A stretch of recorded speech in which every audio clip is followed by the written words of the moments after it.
Welcome to it. This is the first music theory lesson I've ever done using technology. It's going to be pretty fascinating. Yeah, we got a great group of people. I was actually pretty impressed with how many people signed up for this lecture. So thank you. Yeah, my aim today is just to, I'm sure everyone watching this class is already making music to some degree. So I'm going to lay out a whole sort of hypothesis now about melodics and harmonics for electronic music. I'm going to focus today on one specific key, which is just C minor. And I'm going to take you through different levels of complexity in terms of thinking about C minor and making music in C minor as an electronic musician. So yeah, that's it. Before we get started, just a little bit of love to my sponsors. Firstly, Akai for making this workshop possible and happen. All the keyboards are sponsored by Akai. If you are in the market for a weighted keyboard and you are a startup musician, not just because they sponsor me, but I can't recommend Akai products enough. The hammer weighted keys and the weighting on the keys is phenomenal. The velocity response is phenomenal. So yeah, I really recommend if you are in the market for a startup keyboard, Akai. And then my other sponsor is Mixtrum Studios. If you're out there making music and you want to make it sound better, the mix, the technical production, the mastering, the post-production, Mixtrum is the only mastering house, mixing house that I use for my work. So if you've ever heard one of my tracks, you know they do all my mixing and mastering, and I can't recommend them enough. Cool. Is there anyone we need to add? Tash, are we good? All good. There's just a few people. Okay, guys, I'm just waiting for some last minute entries. We got some typical last minute behavior going on here from electronic community. No surprises. So I'm just gonna let in a last. It's like those stragglers walking into class late, their heads bowed. Few of those coming in now, and then I think when we get to 80 people, we'll start. So let me just do a little audio test here, guys. I'm gonna open up a project that I have here.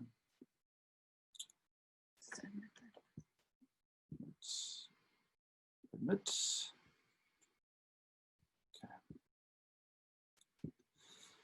Okay, so the theory goes that you should be able to see my screen. Can everyone see my Ableton screen? Okay, fantastic. And in a second, you should be able to hear my Ableton audio. Now, obviously, I don't know how good the connection is going to be today. We noticed last night, I'm on a cable, so it should be fine for my studio.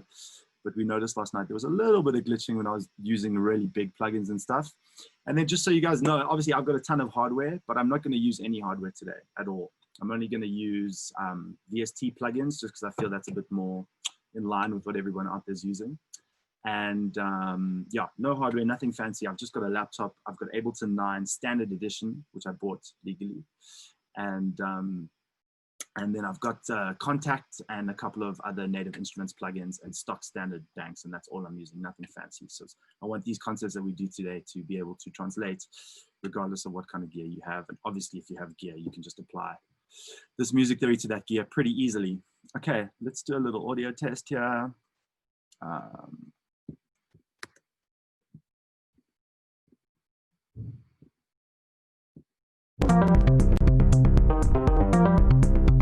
Who's got audio? Show of hands, please. Excellent. All right. Cool, guys. Let's get started. So the last thing I want to test is just this ability to share my desktop with you. So I'm going to swipe. Do you guys see a note that says C minor now? Are you still looking at Ableton? Hand signal if you see the C minor. Still looking at Ableton. Okay. All right. I'm going to have to do this manually then. Let's do a share.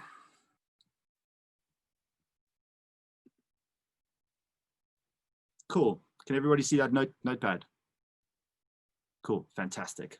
Okay, guys. So let's jump straight into it. So obviously, there's a hell of a lot of different levels of knowledge out there in between the 70 or 80 people that are watching this. Okay, some of you will be advanced musicians, some of you don't have a clue how to work with melody and harmony at all. So that's probably my biggest challenge today, is just to try and bridge the gap between all the different skill levels and expertise levels of all the people that are watching. I'm going to try and make what I do today applicable to any skill level. If you're a very advanced user, bear with me because you may get a little bit bored right in the beginning. Okay, so I'm going to focus, as I said, on C minor today, and I just want to explain my logic for that. Why C minor? And I've written this in my notes. One, C is the most common key ever in the world. Okay, we all know C. If you've ever studied a musical instrument, especially piano. It's the first key that you learn. That being said, C is the most common key, but I didn't want to do this in major because, to be honest, such a little percentage of electronic music is written in major. The vast majority is written in minor. And if you go into Beatport, you'll see, I don't know, certainly 80% or 90% of the stuff that I download is in minor. So I thought we'd focus on minor today because I kind of think for my audience, it's going to be more appropriate. Okay, so C is the most common key, and minor, which I've indicated over here with a little M, you can see I always use a little M to indicate minor. Minor is the most common mode of that key, all right? And then I've got underneath this just properties of minor. Why would we use minor as opposed to major, okay?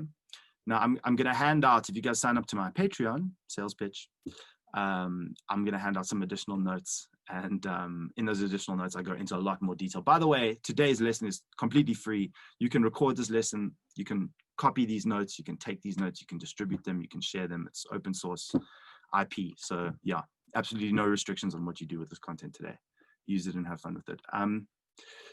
Cool. So I'm just admitting some last people here. Is that it? Cool. All right, so back to where I was saying C is the most common key, minor is the most common mode, and if we look at the common properties of minor, minor is commonly described as melancholic, subversive, sad, thoughtful, restless, tense. There are all these other adjectives, and if you Google them, it's actually quite fascinating to see all the adjectives that people use to describe the sort of emotional response that listeners have to minor keys, okay? We always have to sort of mention minor in relation to their polar opposite, which is major. And major is the exact opposite of all these properties. So where minor is melancholic, major is happy. Where minor is subversive, major is triumphant. It's got all these other opposing, much happier, much lighter, much sort of more positive qualities. It's not that minor is negative, but it does have a lot more emotional weight than major. Okay. All right. So I'm going to keep repeating myself just so we build some structure, and through the repetition, hopefully you guys will just get very familiar and hopefully even bored of these concepts. Okay. So C minor is the most common key. Minor is the most common mode. The properties of minor is that it's melancholic, it's subversive, sad, thoughtful, restless, subversive. There are all these other adjectives that we can use. Okay. And my next note is called getting to C minor. All right, how do you actually get into C minor? So obviously, some of you will start at a piano. Some of you will start staring at the piano roll inside Ableton. Some of you will start in a sequencer. There's a million ways to start a piece of music, but most of you will know where the note C is in whatever medium you're using it, whether it's a keyboard, whether it's a piano roll. And I'll just switch to Ableton here. Can you guys see Ableton? Show of hands if you can see Ableton. No. Motherfucker. Just stop sharing. Sorry, guys. Just getting my head around this Zoom thing. Stop share. Okay, cool. All right, we're back in Ableton, yeah? Fantastic. Cool. Cool. So as I was saying, whether you're looking, this is just a piano roll now for a grand piano, right? And whether you look at it like this or you don't, whatever you're looking at, you'll always see C as a marker. So I'm just going to draw C out. That's C0. Let's make it C1. Okay, C in the first octave. Okay, and now my aim is to calculate the scale for C minor. Okay. Now I wrote in my notes, I just want to show you this piano roll quickly, and just to show you that when you do these scales inside Ableton, you can literally just draw them. If you're going tone, semitone, semitone, tone, whatever, you can just draw your scale like that, and you can make yourself, I call this a scale chart. It's just like a little MIDI clip, and it's just got every single note that is correct in the scale that I'm using. And I just use that as a reference constantly. I used to when I was learning music theory. Okay, fantastic. So I'm going to go back now. Let's go back to my sharing window, and let's come back to this note. Cool. Okay, so you'll see I've got this thing here. I don't know if you can read this, but it says foundational knowledge. This is the foundational knowledge that you're going to need in order to calculate a minor scale, okay? And it's very, very basic. Now, I didn't want to spend, we've only got 2 hours today. I didn't want to spend 2 hours going through this kind of really basic stuff because you can get this anywhere on the internet. And as a general rule in my courses, I try not to do anything that's available widely online. So I'm not going to waste my time or your time with this foundational knowledge. But you'll see there's 4 steps to being able to do this. Note names. Do you actually know the names of the notes in the keyboard and where they are? Like if you can't identify C or G, then you probably need to pause this video, record it, go back and do that foundational study of this is C, this is D, this is E, and I can recognize it when I'm looking at it either on the piano or in the piano roll, okay? Then this idea of sharps and flats. So you'll probably be able to pick this up just watching today if you've never seen it. I just want to see, sorry guys, I think I've got some last minute attendees here. Do we, Tash? Participants? Middle. No, So. Wi-Fi just changed to cable. Guys, I'm just gonna turn my cable on. Can you all still see me? Yeah, cool. All right, excellent. Those participants are in. Okay, cool. So as I was saying, foundational knowledge in order to be able to calculate C minor, we need to know the note names. If you can't identify C, you definitely can't find its minor scale. Basic understanding of sharps and flats, that just means the names of the sharp and flat notes, okay? I've got a second camera to show you the keyboard, but I don't think it's necessary. Basically, the black notes are sharps, okay? So if you look at this terribly drawn 3-year-old autistic child drawing of a keyboard that I did this morning, you'll see that I've actually labeled all the notes in the C minor scale. You can see C, D, and D sharp, for example, F, G, and G sharp, A sharp. It's just the names of the black notes in between the white notes, okay? So best way to do it is exactly what I've done here. Draw yourself a single octave of keyboard and just have a look, C, D, E, F, G, A, B, C, and identify the sharps as well. That's definitely a foundational principle that you're gonna need in order to navigate today's lesson, okay? So note names, easy. Sharps and flats, as I've just explained, pretty easy.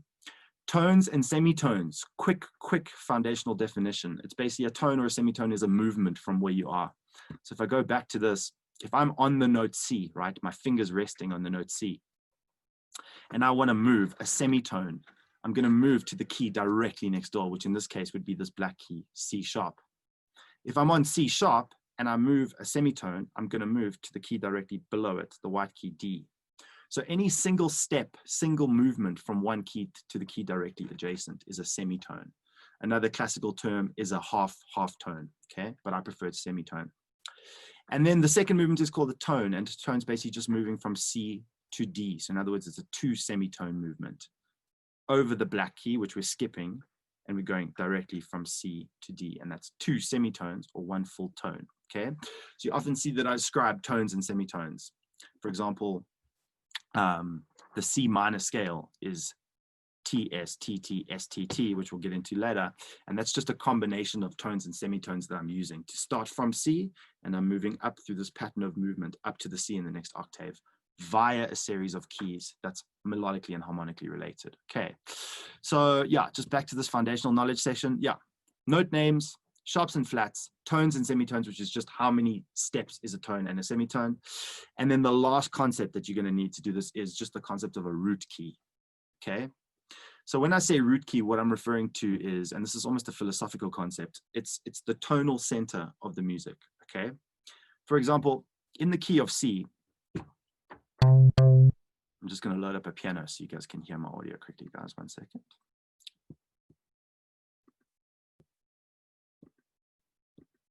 All right.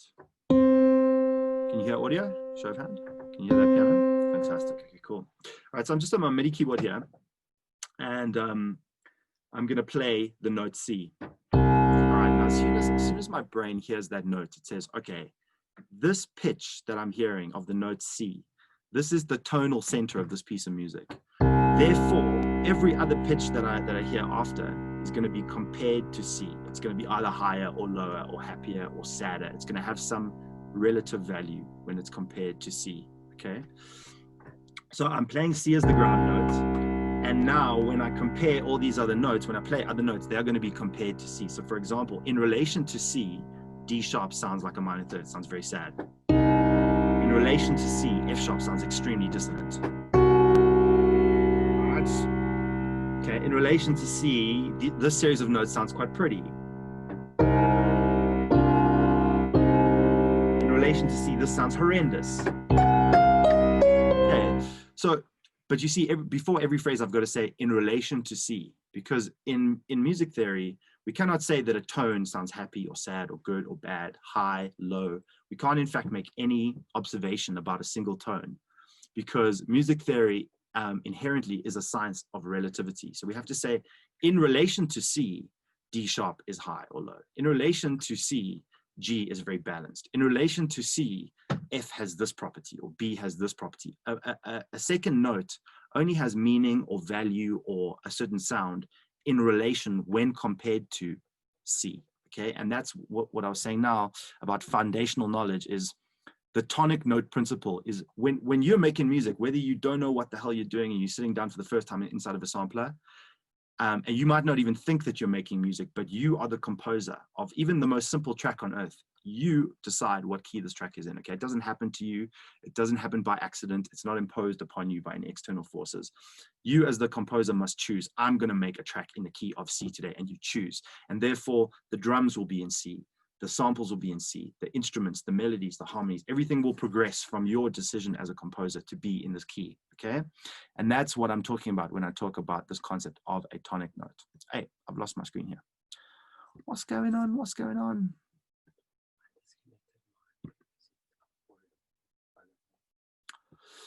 Okay, coming back to my notes here. Mate.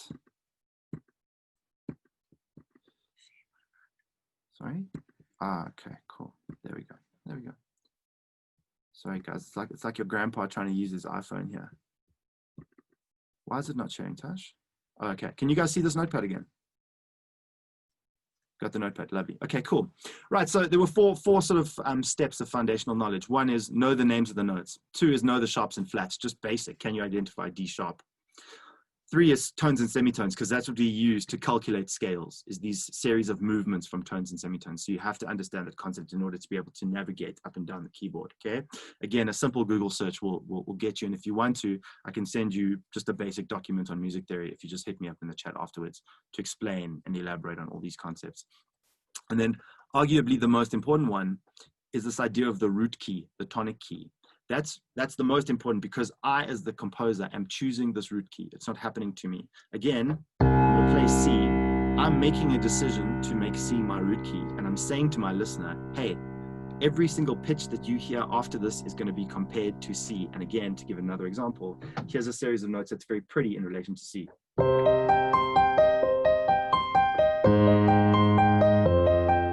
Here's a series of notes that's very horrible in relation to C. So as the composer, I choose the root key, I choose the tonic key, and it becomes the tonal center of my piece of music. And therefore, I'm going to manipulate my listener by giving them a series of tones that are either pleasant or unpleasant, whatever mood I want to create. But I need to be aware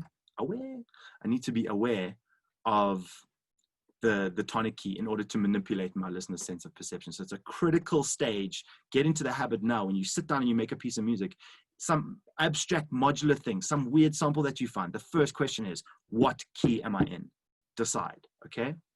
Fantastic. So that covers the foundational knowledge, okay? Let's actually now we're actually starting this lesson. Where this lesson starts is it starts over here, where we're actually starting in C. We understand these 4 steps of foundational knowledge.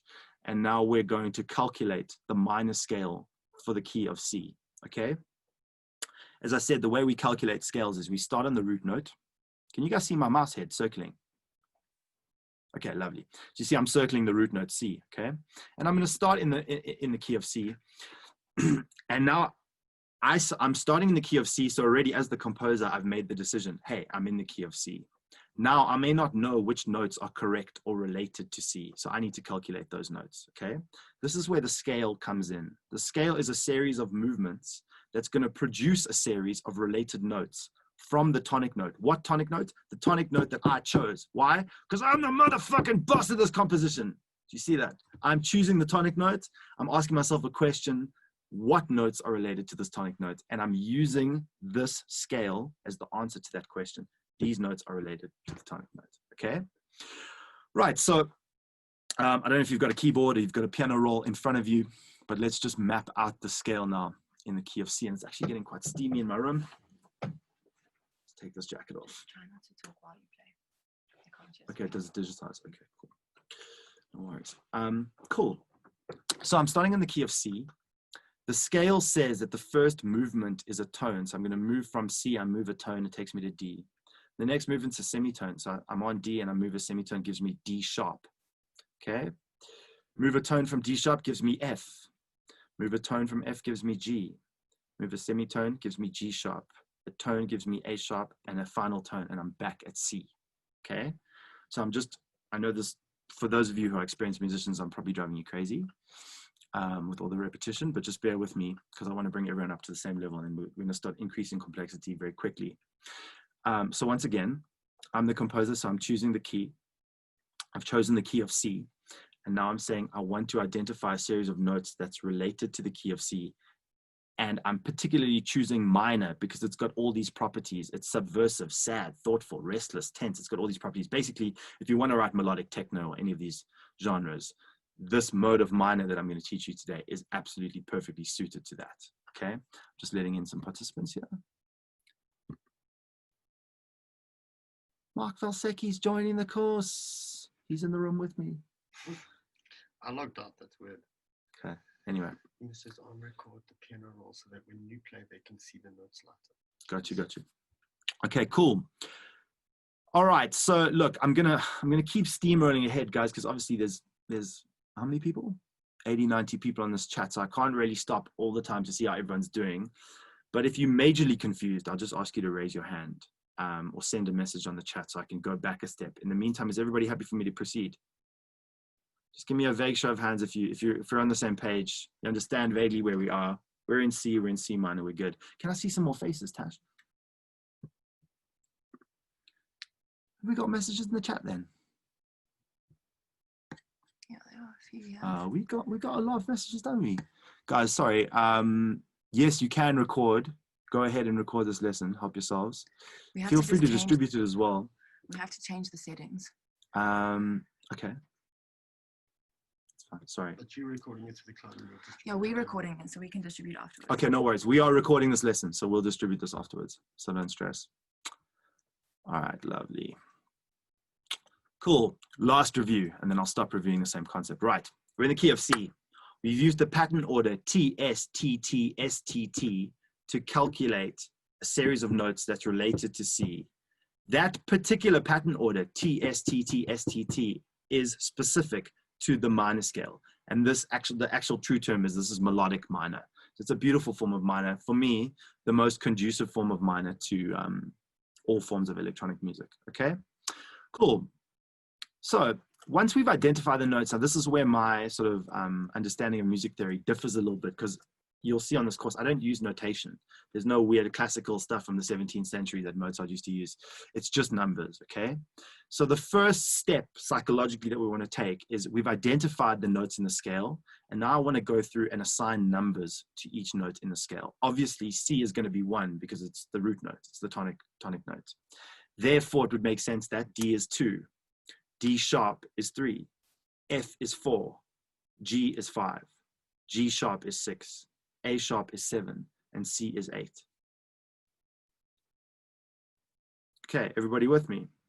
Okay, so it's extremely useful to have this number, this habit of numbering each note in a scale, because I often think about it in terms of, okay, I'm going to play the 3rd because I know the 3rd has this kind of effect, or the 5 has this kind of effect, or the 7th has this kind of emotional feel to it. And the better you get to know these, you'll be able to tell me in a month or two, if we keep doing these Zooms, you'll be able to tell me, okay, the 5th has this kind of property in relation to the tonic. Now again, note the terminology, in relation to the tonic. We cannot say anything about a degree of a scale unless we're comparing it to the root note, which is why the root note is such an important concept in music theory. Okay, cool. So here we have our 7 notes: C, D, D sharp, F, G, G sharp, A sharp, and C. Those are 1, 2, 3, 4, 5, 6, 7, and 8 of the C minor scale. For the geeks out there, C melodic minor. Okay, and I've drawn it over here for you so you can see it: C, D, D sharp, F, G, G sharp, A sharp, and C. Okay, and I've numbered them. Right, now I just want to look, I'm going to do this on the piano. I just want to look over here at this terribly drawn diagram, part 2. I've sort of mapped out some parts of the minor scale that I think are relevant or important or particularly poignant to this discussion, okay? So what I'm gonna do is, I'm gonna play the 1. Can you hear that? That's the ground note of the piano. Can you hear my piano? Okay, lovely, cool. Okay, so there's the ground note of the piano. Okay, so one thing that I've marked here is between 2 and 3, which in this case, you might notice that I switched the way that I wrote this. I was writing it as D sharp. I've now got it as E flat, and I did that on purpose because I wanted to show you that it's called enharmonic equivalence. It is the same key. It just depends how you want to notate it. It actually makes no difference. It's personal preference, okay? So if you choose to notate that as D sharp, then it's D sharp. If you want to notate it as E flat, that's just as good as well. I've used both interchangeably throughout the notes, okay? So you see that I've sort of highlighted or brought attention to this interval between 2 and 3 in minor, between D and E flat or D and E sharp. It's a very, very important interval, and I want to play you why. So I'm playing 1, and I'm going to play 1, 2, 3 in major. This is major, right? So this is the happy scale. Listen to the 1, 2, 3.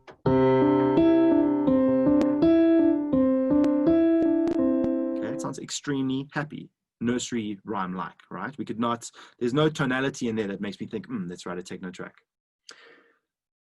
The difference is when I convert to minor, and we'll talk about this conversion now, is that the 3rd note is flatted. Instead of E, which it is in major, it's flatted to E flat or D sharp.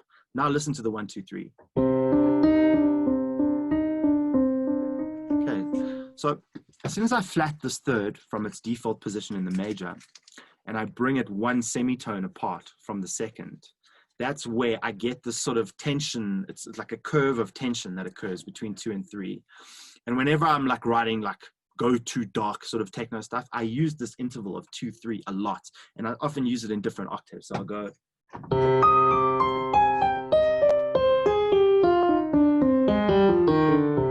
Those sorts of things. You hear how sort of it sounds like almost horror movie sort of tension.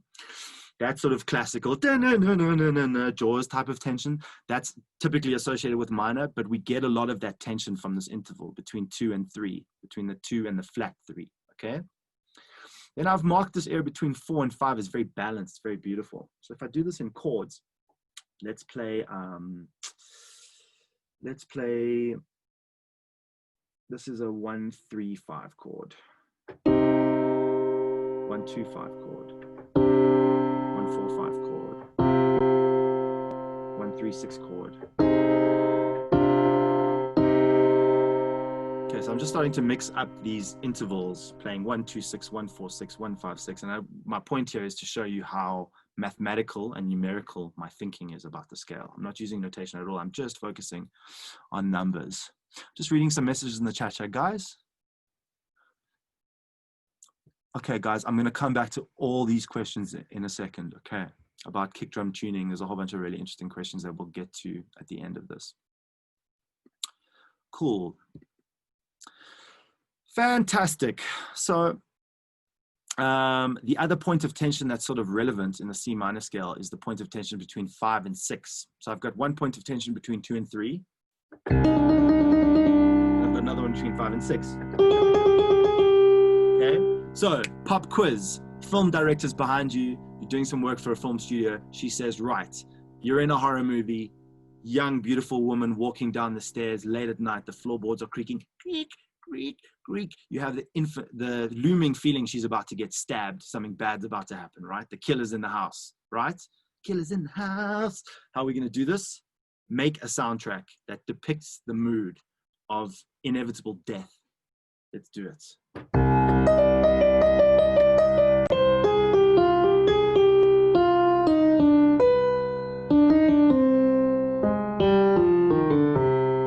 You see that sort of darkness that's just inherent. I mean, that's not even a melody. It's just a descension using these 2 tension points, D to E flat and G to A flat.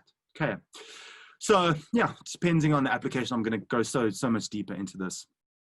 And then I've got a little note to do a scale chart, which I already did. So let's just go convert this now into Ableton. So I'm going to share with you my Ableton window. And here's a grand piano. And as I said, I like to do these scale charts. There's C, the root notes. I'm going to follow the pattern order T, S, T, T, ooh, S, T, T. And then I can just duplicate that over multiple octaves. Now I have a multi-octave scale of C melodic minor. So you can just use this as a reference. For example, if I wanted to make a simple arpeggio, just make sure the color lines up.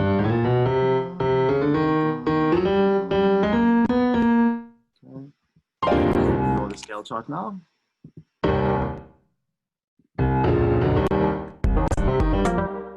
Cool. I'll keep them as well. So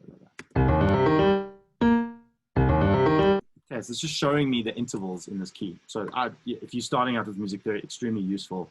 Every time I riff in a key, I just have the scale chart next to me. And then basically it just stops you from hitting a note that's not in the scale. Cool. All right, let's go back to this window here. We got participants. We got rogue fire in the building.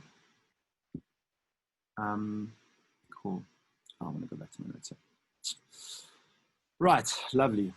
So I don't want to spend a lot of time on this at all, but I thought it was relevant to just do a quick comparison.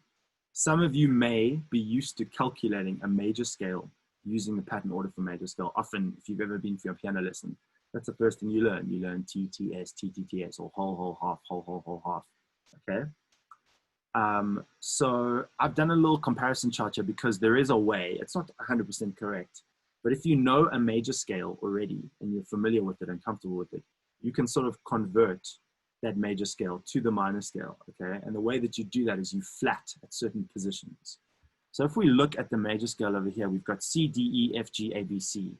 Using, now it's not relevant because I'll give you guys notes to cover majors. I don't want to even get into that today. But I've used the pattern order for major, which happens to be T, T, S, T, T, T, S, which, as I said, I'll give you a note separately. Don't fixate on that. But the bottom line is using the pattern order for major and plugging it in, I've identified these notes, C, D, E, F, G, A, B, C, as 1, 2, 3, 4, 5, 6, 7, and 8, okay? If I want to convert this to minor, I've got to look at where they differ. And this is a critical understanding because if you ever do remixing and things like that, I can't even explain to you how important this understanding is, okay? If you look at the, so C is the same, C is common, D is common, E is not common, E is different between major and minor. And I just want to put on a giant red nuclear atomic blinker here, okay? Because this is one of the most important concepts of you, especially if you're trying to work inside the electronic music industry, because often you get separates from people that don't really know what they're doing musically, and you've got to define the key and the mode. For example, when you do remixing, this is a critical thing. If someone gives me separates for a remix, I've got to see what key they're in, obviously, but it's more important than that. I've got to see what mode of the key they're in. I've got to see, are they in C major or are they in C minor? Because it's almost like a fork in the road. My harmonic, my thinking and my progression as a composer from a starting point of C major is completely different from C minor. So I have to make that distinction clearly, and I have to make that distinction early on in the process. I can't be doing this 4 days into the project. So the first thing that I do when I get a new project MIDI, or if I'm trying to reinterpret a piece of music or in any way get my head around someone else's work that I'm working on, I look for two things. I look for the key and I look for the mode. This diagram is to help illustrate the concept that the first way that you can differentiate between major and minor is by looking at the third, okay? Another possible way would be to look at the sixth or the seventh. And if you actually a bit more clearly define what is the difference is that in the minor instance of those scales, the third, the sixth, and the seventh are flatted. They are reduced by one semitone, okay? So therefore, using the same logic, you could convert, if you were in G major and you knew it well, the third of G major is B. You want to find the minor third, you flat it to B flat. Okay, so you can convert any major scale to any minor scale by simply flatting the third, sixth, and seventh degrees of the major scale. It's not 100% correct, but it's not wrong either, if it helps you get to the same result. It's just different ways to arrive at the same conclusion. And then you see I've circled these specific scale degrees, 3, 6, and 7. Why? Because they are the degrees of the scale that are different between the major and minor versions of the scale. Therefore, and this is fucking critical, they have the power to define the mode of the key. Okay, thirds indicate major or minor. The third is the single most important indicator of modality, because in some versions of major and minor, in some versions of the minor, you may have the sixth and seventh not be flatted. But if the third is flatted, you are in minor. There are no questions about it. And if you're in minor, you can't be in major of the same scale. So I can't stress this enough, that the third is a monumentally important key on all different levels of complexity of music theory. The first level is that in the major, in a scale, it's the first and only key that can differentiate the mode between major, which would be the natural third, and minor, in which that third would be flatted. Okay, you feel me? Now, the 6 and the 7 are equally powerful, not equally powerful, they're slightly less powerful because they can also differentiate the mode, but they're not my first choice. I always look for the third. So for example, if I see someone's played a chord and they haven't played a third at all, for example, they've got 1, 2, their chord goes, for example, I can't see my screen, it's so annoying. Okay, I'll just play you these chords quickly. This is a 1, 2, 5 in C, so C, D, G. Okay, this is a 1, 2, 5 with a bit more complexity, a bit more range. Play like this. Okay, so I'm gonna go C sus2, 1, 2, 5, 1, 3, 5, 1, 4, 5. Okay, so imagine I gave you a chord that was C, F, G, and C. 1, 4, 5, 1. What mode is that in? Is it in major or is it in minor? 1, 4, 5, and 1. Okay, the answer is neither. It's not. It's not in any of them because it doesn't have any keys that are capable of differentiating the mode. Okay, so you would say that a 1, 4, 5 chord, it's a chord and it's a chord in C, but we don't have enough information to differentiate, is it C major or is it C minor, because we have not used in that chord the 3, the 6, or the 7. Does that make sense? Does that make sense? Give me a universal nod, everybody. If you're confused as fuck, give me a head shake. Okay, we got some chats coming in here. Let me just have a look.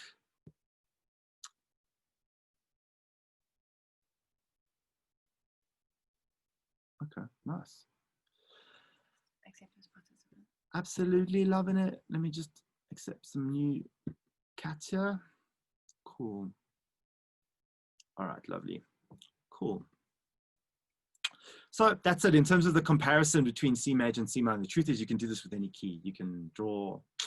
A really interesting one is A. So just, I don't know if you guys after this lesson want to make a note to just go do this comparison between A major and A minor, because quite a fascinating thing occurs. In A major, you have 3 sharps. You have C, F, and G, or all 3 of them are sharps, black notes.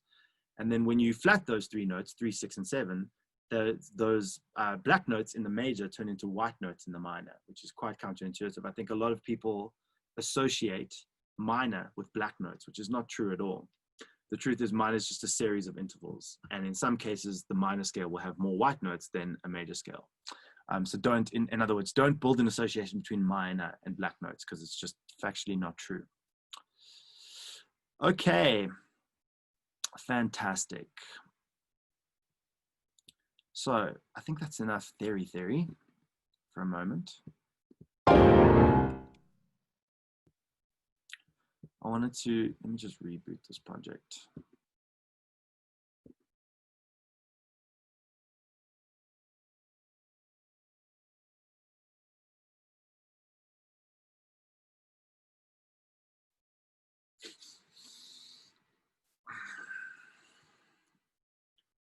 Two seconds, guys.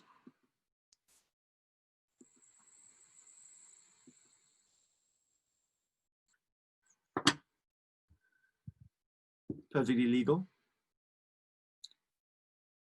Okay, cool. So let me just solo. Just want to show you a little bit of MIDI trickery. Okay, going to now.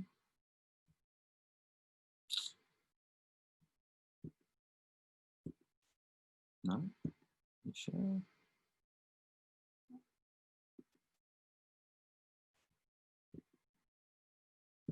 Okay, so we should be back in Ableton. Are we back in Ableton? Yeah, lovely. Okay, cool.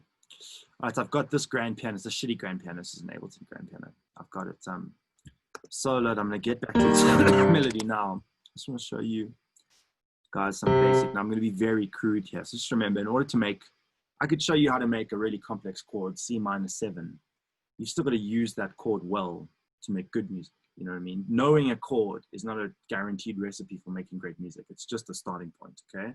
So I've still got to address all these other factors which are not in the context of today, like timing, rhythm, groove lock, sound design, sonics. There's so many factors to make great music. Chord progression theory is only one of those factors. So some of the chords you're going to hear today are going to be quite raw, but I'm just using the axis of harmony, just notes right now. Okay, so I'm in the key of C, and I'm just going to show you guys some basic chords in minor very quickly.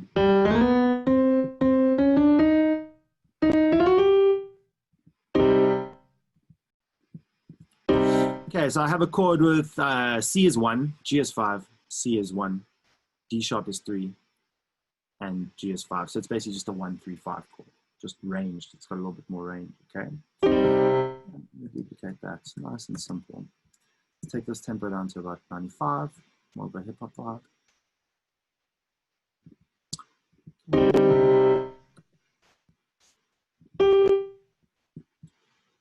All right, and I'm going to lift one of these voices up. I'm going to make that 7. And I'm actually going to make this 2.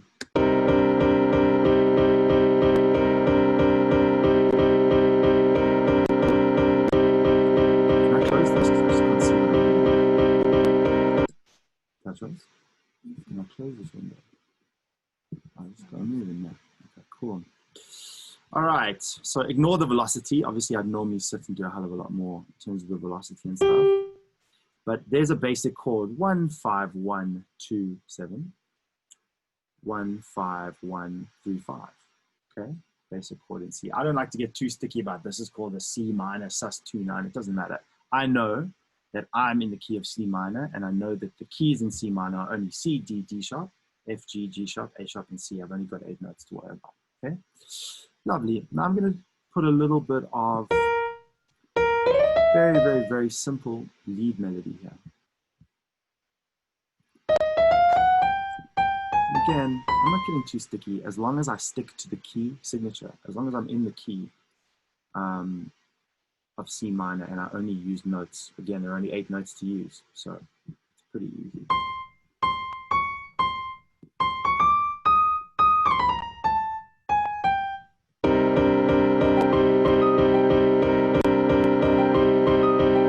Okay.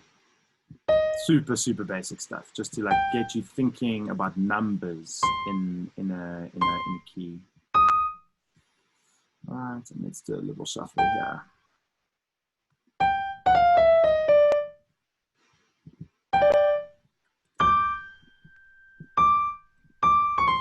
Cool.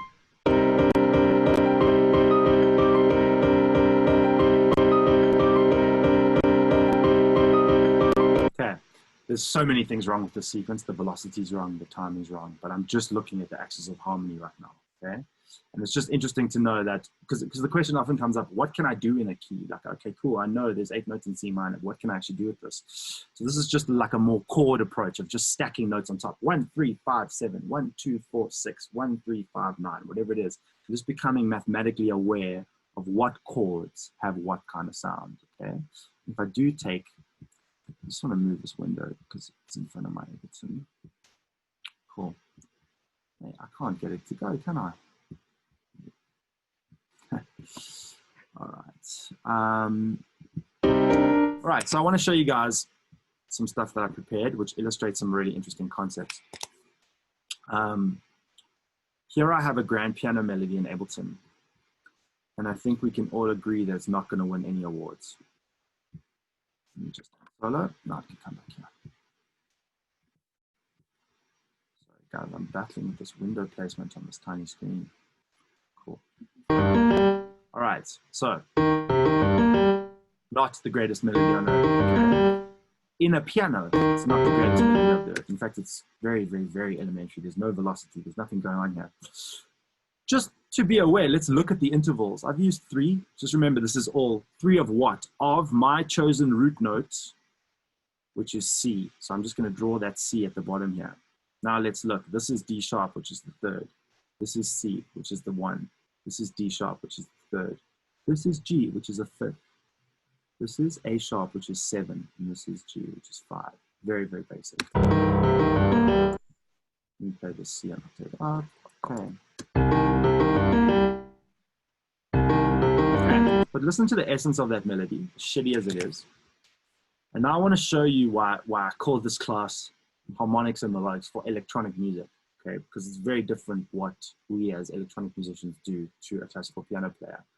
And that's why, as much as it's good to understand theory, being a piano master is not necessarily the best thing for electronic music. Any over-specialization toward one instrument is not necessarily a good thing. So anyway, what I'm going to do now is I've taken that exact same musical data, I've put it onto a reactor sound, and now I've also put the root note in, and I've made that root note quite rhythmic, so you can actually see, hey, bloody hell. My MIDI's folded here. 1 second.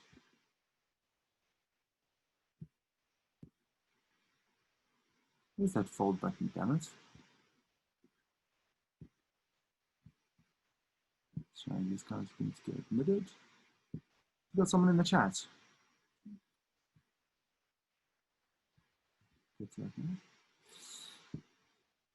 Anyway, bottom line is it's the same musical data, but I've got C, I've got notes of C underneath it, okay? Exact same sequence. So here it is in grand piano, shitty. Here it is in reactor, revoiced. Okay.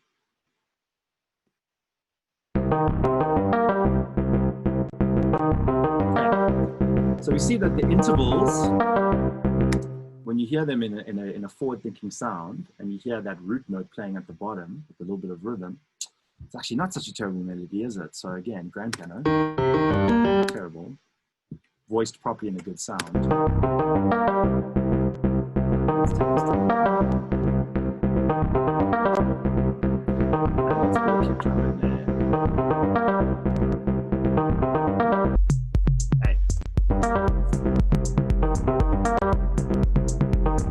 Okay.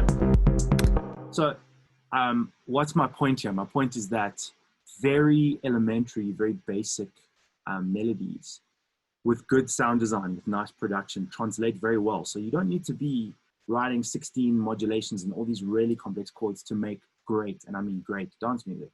What you do need is just to be aware, just to be aware of, sorry, I've got to stop making that joke.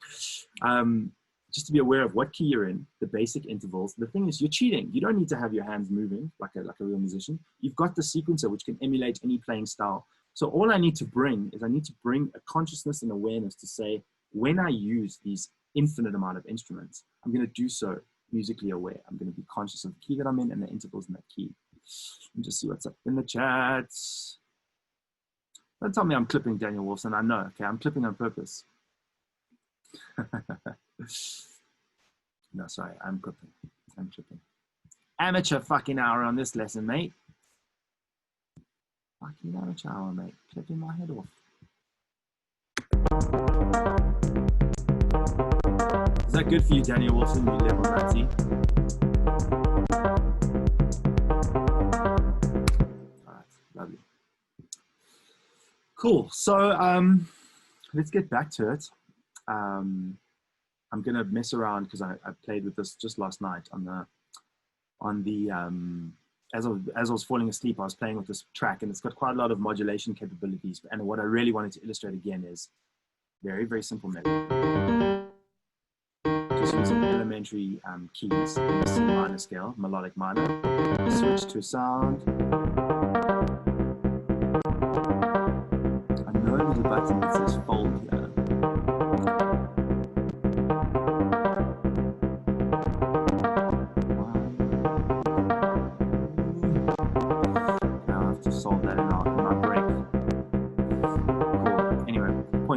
notes. Now we put the kick drum in. Let's put a kick drum in.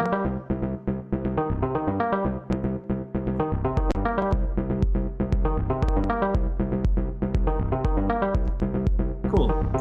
And again, I've got a bass line here. This is just a bass patch that I found in Reactor. If you largely look at what's happening here, it's just the note C, okay? But I'm using the sound design, I'm using the rhythm, I'm using the timing and certain other accessories to make that C note more interesting. So again, you can write a whole track just with 2 or 3 notes in electronic music because the sound design, the sonics, the rhythm, the timing, the groove is it's so much in the forefront of the consciousness of the person who's dancing that the music theory, ultimately, it just has to not get in the way. Yeah, you can be super musical if you want, because you don't have to be. You just have to be musically aware and don't have bad harmonics ruining your track, okay? So if you look at this track, which, okay, I've just started this and there's no mixing or production or automation or anything, it's just 2 layers of MIDI and a kick drum, literally. It's already kind of something that I would start putting into my live set just because I like the melodics. And I'll just, there we go, and here's the bass line.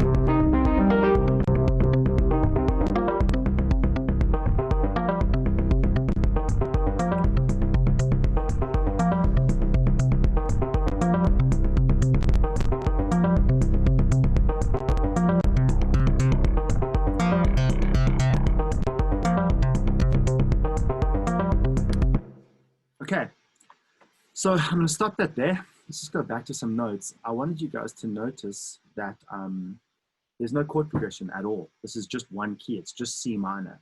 And not only is it just C minor, but there's almost no melodic data in the sequence whatsoever. There's like a third, a fifth, and a seventh, okay? There's 3 notes in the whole scale.